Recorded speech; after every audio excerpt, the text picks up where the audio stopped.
But you just learn, that other people know stuff I don't know. So if I control everything, it's just going to be my ideas. And that's probably not going to be as good. No offense to myself.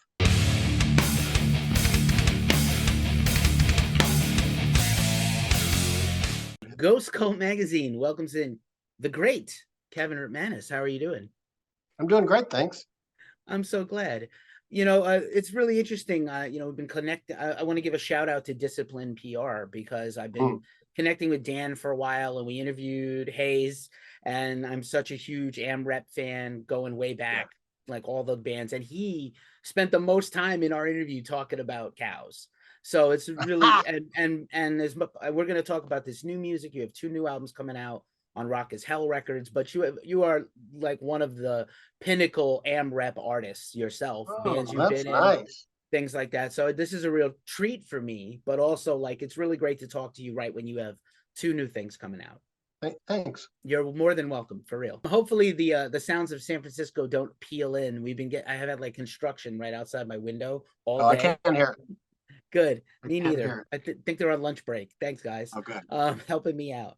But yeah, so I understand, obviously like people are very fatigued talking about the pandemic and just everything in the music industry, but you've been kind of outside the mainstream music industry most of your career anyway. So you didn't have to like follow the little footprints on the ground and do what everybody else does. And do you feel like, just to start the interview, do you feel like you've had some freedom because you're not bound to this like, machine that doesn't stop? Oh, yeah, obviously. Yeah, for sure. The the pandemic, no offense to anyone who had great loss, but that was the best 2 years of my life. No offense. I know people had a terrible time and lost people. Man, I haven't worked that much on since I started. It was it was so fun. I was around my wife and my kid, which it was great. Amazing. That's just me. Yeah. No, listen, and there were a lot of people who artists who didn't lose anything, but they just felt like, oh, I don't know what the next move is. I can't work. Oh, well, yeah, that's a deal. I don't see how touring is going to be able to recover. It's going to have to be a new beast.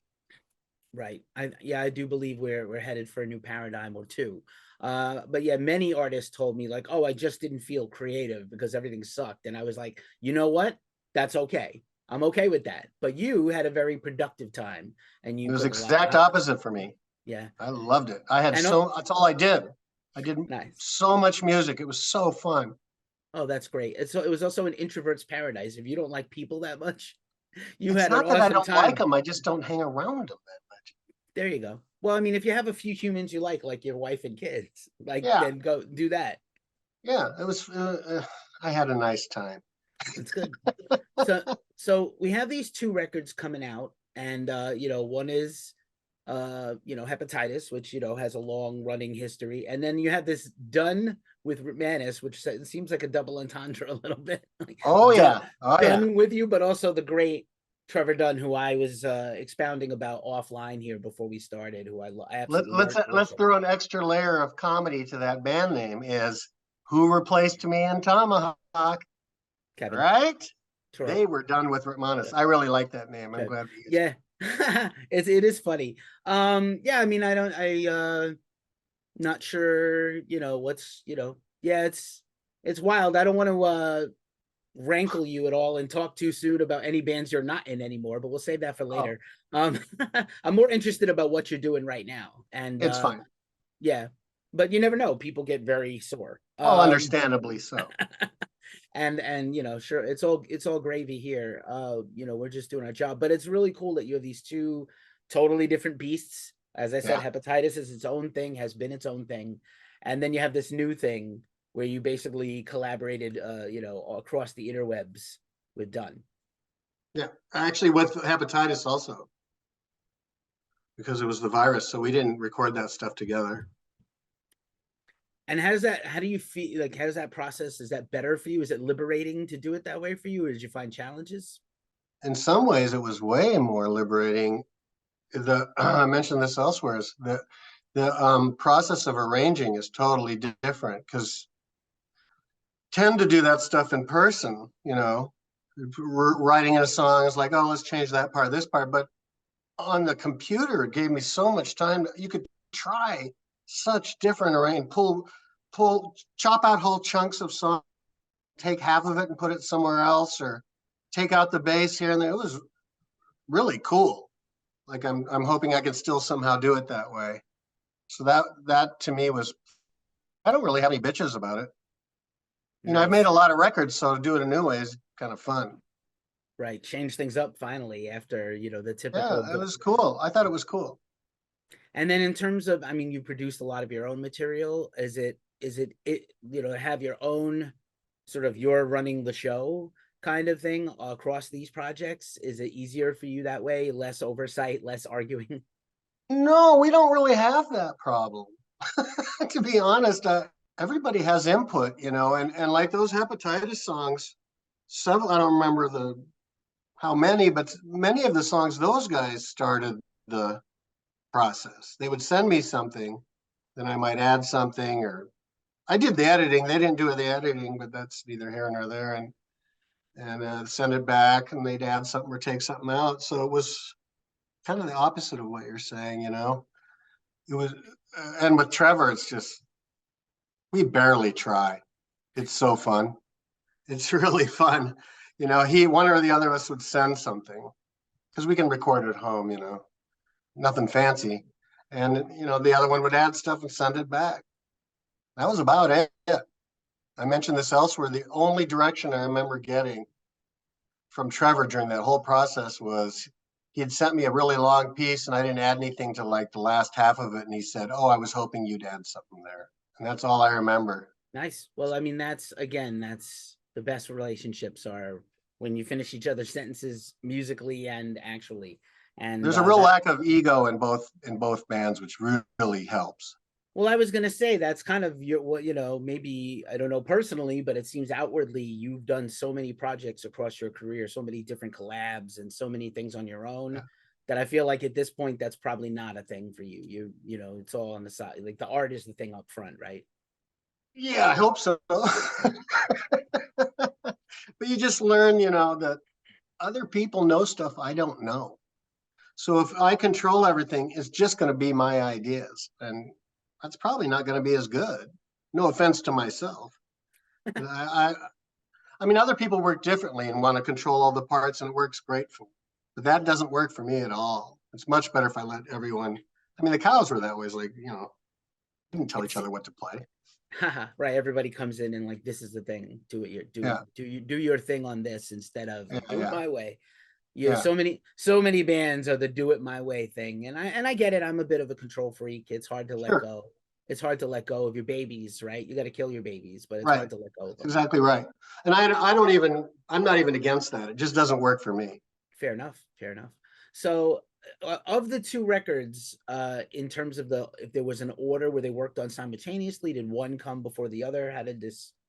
It was at once, genesis? As far as I think it was all at once. It was kind of long, like there was no pressure. So, and I was kind of doing them both, and I was doing some stuff with my wife, another band. We put out like 30 or 20 during the virus. So I was just always working with everyone. So it was nice.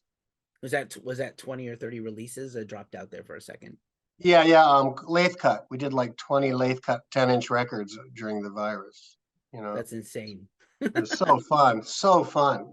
I don't know if you could get away with it now because we're having kind of the vinyl shortage. I do, I want to talk about Rock is Hell for a second, right? Because you in the gracious bios provided to me by PR, you heap some praise. I mean that sincerely, because a lot of these bios are not well done. And Dan is wonderful and his team. But he's great. He is so great. And we've done a lot of stuff together lately. So I want to keep it going. But also praise where praise is due. You said, I think there's a thing where you mentioned that some of these records are hand done, like the packaging and the layout and the design.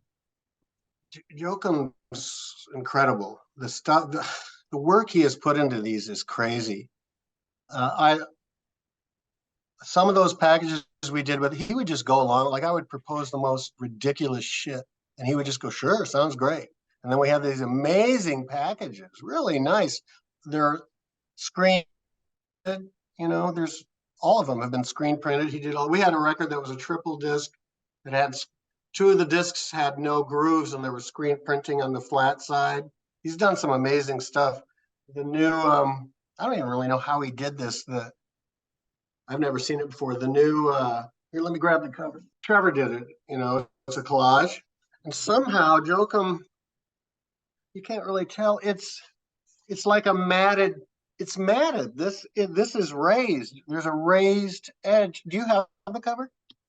Do you have one? Not handy yet. I'd love to, but not yet. But it's, I don't know how he did it. It's like it's matted, but the inside it's not like that. It's beveled. It's crazy.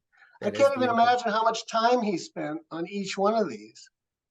That's insane. It's the best packaging, as far as I'm concerned, that I've seen on anyone's record. And the cover is regular.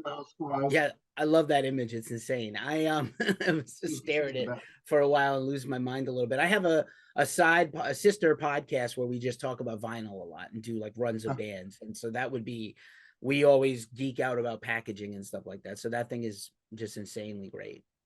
His is the best, I swear. I can't believe how willing he's been. Right. And because of the limited nature of some of the physical stuff, obviously digital, we have Bandcamp, and I hope people support buy your stuff from you on Bandcamp. But I love that. So it's like, to buy in the US, DM on Instagram, the label. I know. I was like, I love seeing stuff like that, because that's like really a personal experience. You're a music fan, a lover of this music is not going to get anywhere. Thank you. Yeah, that's my wife. She just does it. She's kind of got that like that. And there's certain people that always buy her stuff. She emails them. We got a new one. You want it? And they always do. And the other reason we do it that way is I just tell Jokum that just to do everything but US, because shipping is insane. So if people get hold of us, I say, get hold of the label. It'll be way cheaper for you. And then we mostly just do US, so it's a lot smaller number. So it's manageable. Right. But I'm glad you like that. I like that too. Oh, it's so cool. And really, like, I know it can tend to get hipstery, and there's a lot of conjecture right now about who is collecting vinyl and stuff like that. Like maybe half of people who are buying the vinyl don't have a turntable right now, but like, whatever. You're building, it's the love of the thing. I grew up with vinyl, and I never thought it was coming back. I actually think cassettes are terrible. I love them as like a utility thing, but like, they sound horrible. They sound horrible. They break all the time, especially if you listen to them. I love them, but like, I never thought cassettes should come back. But vinyl, I was like, it's got to make a comeback someday, right? And it did, and I'm really surprised. DJs saved vinyl. 100%. I forgot what the movie is about, the Limelight Club in New York. I'm from New York City originally. I live in California now. I lived there for years. I keep thinking about the DJ that was like, just copy Madonna and play Madonna 10 inches. It's like the best dance music DJ advice ever. I was like, from the movie about Michael Alec. I was like, that's insane. I was in New York. I lived in New York when vinyl started to come back, and I noticed it right away. This is DJs. It was so great, really good deal. They saved the day. Out of curiosity, since you've always, I think I referred in my news piece to, or in my social media post about the albums today, I called it outsider music. If you have a lust for outsider music, what do you consider music that pushes your boundaries, that's outside to you, that you appreciate and love? Oh, what do I listen to? Yeah. It's constant new stuff. It's a little bit hard to pin down. Thank God for the internet. I have so much music I would have never even known existed.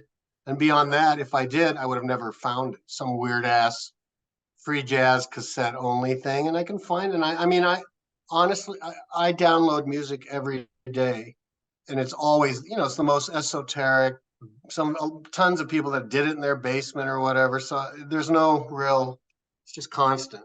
But I do notice that it's not a lot of current stuff, which I don't know if that's good or bad. It's just how it worked out. Awesome. I'm all about it. And even though we are known for rock and metal, we listen to and cover a lot of other stuff that is not rock and metal. I listen to a lot of rock and metal too. I bet. I can only imagine. But yeah, it's all good. Which reminds me of the famous punk guy I interviewed recently who gave me some shit about my vest behind me. He's like, "Oh, it's a metalhead guy," and I was like, So what? "That's who we are." I like all that stuff. I remember when punks and metalheads were going to kill each other back in the CBGB days, and I luckily survived that shit without getting my face punched in. Didn't I mean I used to kind of have that arrogance too, but I mean then it dawned on me those two genres are not very different. Not really. That And shit's what's that Sex Pistols song? Satellite? That's a heavy metal fucking song. Give me a right, break. Motorhead could be both. Misfits could have been both. It's meaningless. It's Ramones, they cross boundaries. Good music is good music. That's the thing I stay with anyway. It doesn't matter what the genre, including pop. Occasionally you get a good pop song. Oh, for sure. I like all kinds of music. Today, this is totally random. Today is Phil Collins's birthday as we record this, and I was thinking to myself, like, imagine someone today that came from like an underground avant-garde group and then became like the most popular pop star in the world for a minute. Yeah. Like you never see it. You never see it. So yeah. Really good drummer, and he's a session guy. He plays drums on Lou Reed's Berlin record. He's all over. He's a really good drummer. He's in a lot of records as a session guy. He did a whole tour with Weather Report. Like Phil is incredible. Oh, really? Like yeah. He was a jazz drummer. They liked him because he could play jazz, right? And then he's a good musician. That's all. Yeah. He gets a lot of shit though. I feel bad, and I feel bad about his current. Like, wouldn't wish it on my worst enemy. What's happened to him physically and stuff. But, sure. I mean, I don't like a lot of the shit he did, but so what? Yeah. Don't get divorced 11 times. Also, bad move. Anyhow, did he do that? Yeah, he has like the world's record for the most alimony paid out. Oh, my hat's off to him. Him and Paul McCartney. Just stop getting married. It's a bad idea if you're not good. I don't mind. They can do whatever they want. Surely. Well, Paul especially. Paul can do whatever he wants. But any case, before we squirrel off the rails too badly, I thought we would take a quick run through these records. And I know this, you said like the Hepatitis record might be a little squiffy for you, but like let's give it a shot and do a little whatever you feel like sharing about each song, if you recall. Squiffy? What's squiffy mean? Oh, squiffy's a good term I picked up from my podcast partner. Like, wishy-washy, I'm not sure, unsure, murky. Oh, I just don't remember the titles. That's all. Yeah, no worries. I can always jam a little of it for you, and we can. Sure. Depending on the Hepatitis ones, I think I know the titles. Oh, all right, good. So we'll start with Hepatitis then. Okay. Which I think I have here. All righty. The first track is El Reyvis. The title is taken from a really old book of Elvis impersonators, and one of the guys called himself El Reyvis because I think his name was Ray, and it's just a really great name. And so, vaguely, the lyrics are kind of about an Elvis impersonator that lives in Skid Row, and just he's just doing his Elvis moves, on the street with crackheads and stuff. So he's a little bit lost, but he likes what he does. That could be many of us. I love it. That's right. Broken Yoke is the next track. Yeah, that's an old one recording I'd done that with a roommate I had, and it's just, you can hear, it's just people. I don't think they even knew they were being recorded. And then Paul, the Hepatitis drummer, I had this really great drum track of his, but I didn't like the song that we had built around it, but I really liked his drumming, and I dropped it in that, and I was like, oh, this is fantastic. So that's it. Nice. Broken Yoke kind of reminded me of like the middle period of Pink Floyd after Sid and before Dark Side, when they were very like space rock metal soundtracky. Yeah, metal. I love metal. Yeah. Me too. That wasn't in my head, but I'll take it. Yeah, nice work. In Blew It Clean is the third track on Hepatitis. My kid said he's 11. He said some cool lines just out of the blue. And I was like, oh, those are really good. So I had him write a few of them. And then I just sent them to Sterling. And I said, will you sing these into your phone and send them back? And I had recorded that guitar, just dropped them in, cut them apart, made them into fit the music. And that was it. And I sent it off to Jim, who did our mixes, and he added that organ. That's it. Nice. The next track is Dead Hands. Oh, yeah. I think that was drums and guitar that those guys sent me. And I just came up with those lyrics. Dead Hands is a thing for like a nuclear bomb, that if a certain thing happens, they call it dead hands, and then that just, it's like the hands are holding something, and if something takes out the dead hands, it goes off. There you go. Very cool. Knocking Very on cool. every coffin, as I say. Hey, there it is. Doe Deer is the midpoint of the album. That's a cover of a band, Crystal Castles, who I'd never heard. I found them and I just really was impressed. And I don't know if you've heard their version of that song, but she is such a good singer. And I really like her, and I think that song's really great, but I was like, I can't outdo her in her own game. But I really wanted to do, I just was excited. It was the first time in a long time I'd been that excited about a band I hadn't heard before, even though it was 10 years or more ago. So I wanted to do the song, but I knew I couldn't, so I had to do my own thing on it. Nice. I didn't know the song, but I love the band, and our producer, who will be probably chopping this up in the edit, Omar, is obsessed with that band, so he will love hearing that story. My family is really sick about hearing about. I bet. All the music obsessives, we get like very tunnel vision about stuff that we get focused on. And I, not to diss anyone, but I'm only familiar with the first 3 records that she's in. I know they have a different singer, but I don't know that stuff. But I think she was so young, and it's such good singing. Nice. I think she's really good. I love to hear it. New Dizzies is next. Oh, that's a really strange one, right? I mean, considering the source material. That one, it originally sounded really metal, and then that's one where Jim the mixer really just ran with it. And because the whole time I said, just do whatever you want, and he changed it so much with that really weird mix, and he sent it back, and he goes something like, "If you don't like this mix, fuck you." Wow. That's like, awesome. Well, we better use it. You should check that mix out on headphones. It's insane. It really is a crazy mix. And it changed the song a lot, but I was like, fine, Very cool, very cool. Bolus is the next to last track. I like that song. I think I took that bass riff from about a 3-second part of a DUNN with Rutmanis song. I was like, oh, I like that little bit there. So I built a whole song around it, and then Paul added drums. There's this weird out of tune playing. A friend of mine was student teaching, and she recorded this because it was so violently out of tune and cool. So I dumped them in there.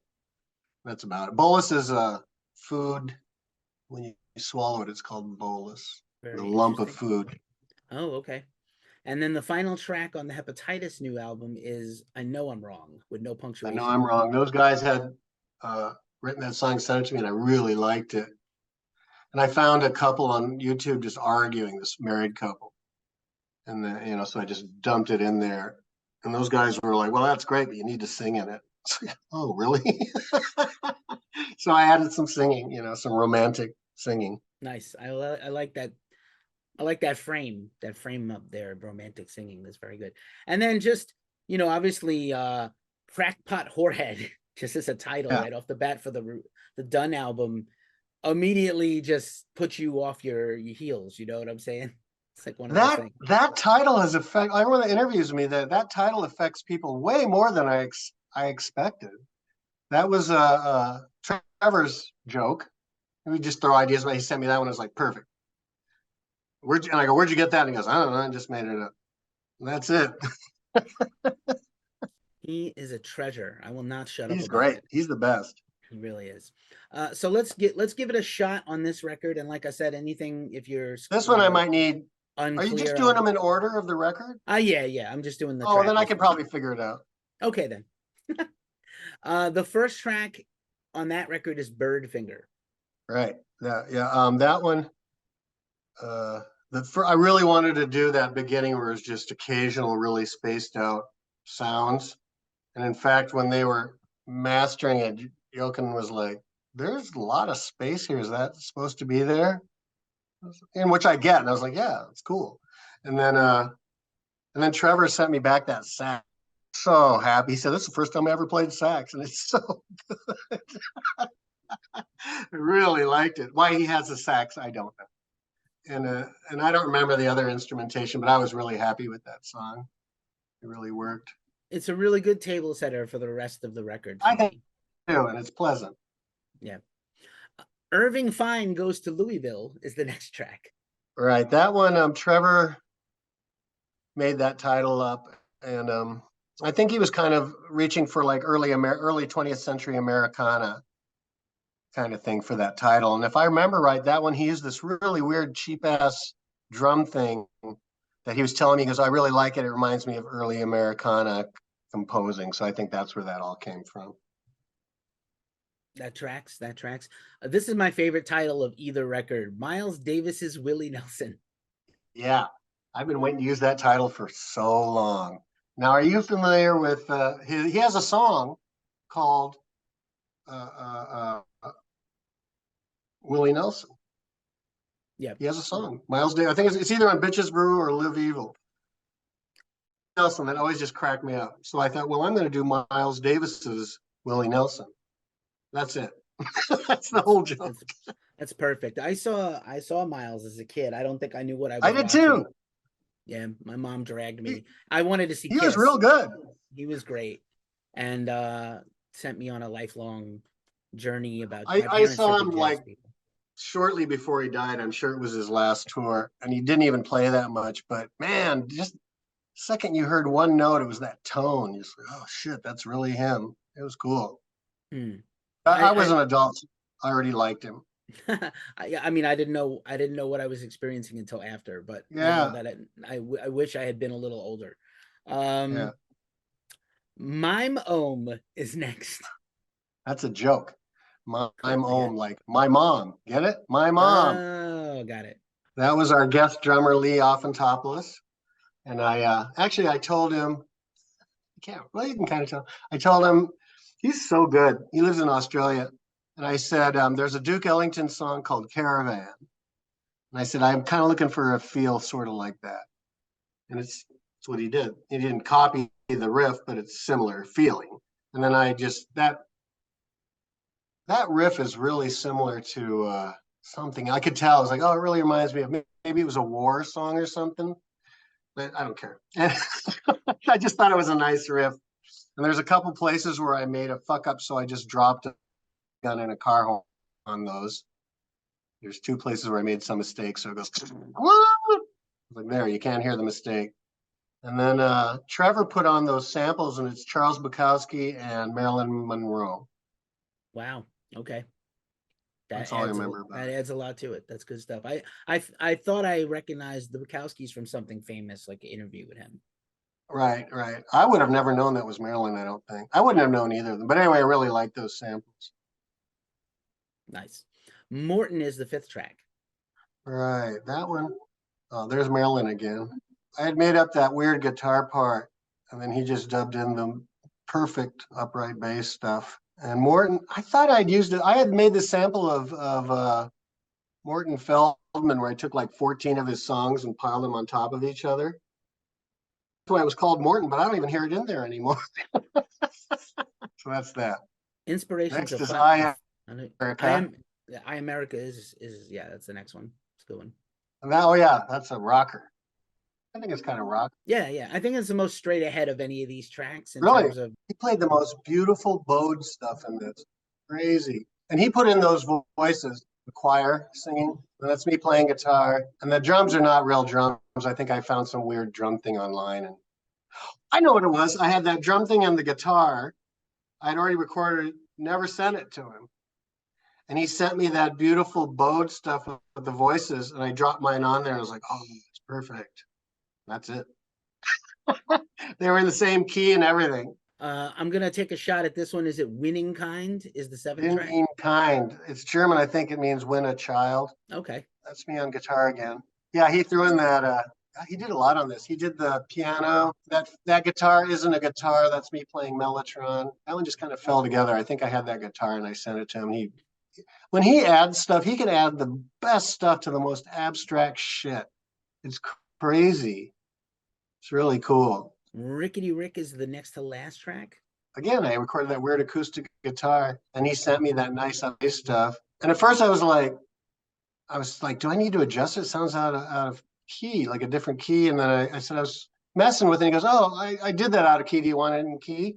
And I listened to it some more, and I was like, "No, you're right. That's perfect." Then I sang some crap over it, and then at the end, he had added all this. He had recorded the rain. He lives in New York. He just recorded it.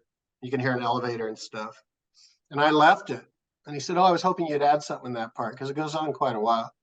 So I found a recording of a guy laughing, and I slowed it way down and just dropped it in there. And it sounds like someone with a tumor or some kind of speech impediment. It's actually a guy laughing. That worked out. Interesting. I don't know which track it is on this record, but I know there's like it was, speaking of New York, there was like a very New York sound, like a boiler room in a shitty apartment building kind of sound. I don't know how else to describe it except something from my childhood. I don't know if Oh, I'm that's not sure. there's all It kinds might of have been weird in that things. rain thing. Maybe. Yeah, I think that's an elevator. Okay. One of those cage elevators, you know? Right. Like a Right. freight elevator with a weird Right. smell of like moldy cardboard. Wet. Yeah. The things you remember. The final track on the 5 DUNN sacks. with Rutmanis is 5 sacks. Yeah. Right. It's called 5 sacks because Lee played drums on this again, and he only has 1 sack. So it's 5 sacks. Me and Trevor, as far as I know, both have 2. I didn't ask, but I assume. And so Lee only has the 1, so it's, and he played this amazing drum stuff on it. So good. Yeah, a burner or jazz burner. Oh, this is the one where, yeah, okay. I do my favorite bass solo of all time. It's this distorted. I think I just loosen the strings. And then in the middle of this song is this total feedbacky nightmare. And that's the first thing I ever sent him. I said, "Hey, you want to try to make a record?" And he had this like a beautiful glissando bowed bass. I was like, Jesus Christ. And then I play some harmonica on it. It's meant to be like a jazz burner, like one of those Mingus. You know, we're not that good. But so that's that. I dig it, man. I dig it. I like these 2 records. I like they contrast each other. I think fans of yours They are going to do. really get it. And both of these are great. Do you ever have designs on performing any of this live? Or I know you said touring is kind of The hard Trevor anyway. stuff? Yeah. I tried to think of a way to do it. Think of one. I would do it. I don't know. He's super busy, so I don't know how we'd even arrange something like that. Opposite. I mean, I would do it, but it'd be a trick. It'd be fun as hell. I'm I sure could we could do it. I could see one of these European festivals like Roadburn maybe bringing you guys over to do something. Right. He's been there before, so and maybe you have. I don't know, but yeah, it'd be interesting. No, I did a Canada Jazz Festival when we did the Melvins Phantomos Big Band. It was a jazz festival. I felt so great sneaking into a jazz festival. It was kind of a dream come true. So maybe we could sneak into something like that. It would be cool. Just as I want to give you back your time and your day. I just getting ready to chat with you today. I thought a lot about the early stuff that I liked with cows, and you just hit like 2 big anniversaries. Cunning Stunts was 92 and Sexy P Stories 93, so that's 30 years this year, which is weird. But also, wow. I know your tenure in Melvin started with the trilogy, which was 25 years ago, which is nuts. Actually, no, actually, I did the one right before it, Electro Retard. That's right. I feel like that's also the lost record of theirs. Weirdly, I like that record a lot. Yeah, that's when I realized how much leeway they were going to give me, because we were in the studio and they'd just be like, "Do something," and I was like, "What? I don't know." Oh shit! Really? Okay. I don't know, if you're on any terms with those guys, or I'm in great terms with those guys. That's good to know, because I feel like Melvins is such a tremendous story, and it's never. Hell yeah. They still continue to make really good stuff. Crover's kid and my kid are like best friends. Oh, that's cool. I'm glad to hear it. Yeah. Oh yeah, I love those guys. It would have been a real shame and a loss if I wasn't able to reconnect with them. Glad to hear it. I when I saw them last year and they played some of your stuff, I was like, oh man. And I love Steven, right? I love Steven. Oh, Steven's amazing, but it's such a different style. Yeah, totally. And he's also like the best dressed guy in all of rock music. How did it sound? You didn't like it? No, I loved it, but like it made me reminisce about your time in the band that I'm a fan of. So yeah, man, just thank you for everything. Congrats on these 2 new records, and thank you. Super thanks for hanging out with Ghost Cult today and hanging out with me. Absolutely, thank you. You were so kind. I appreciate it.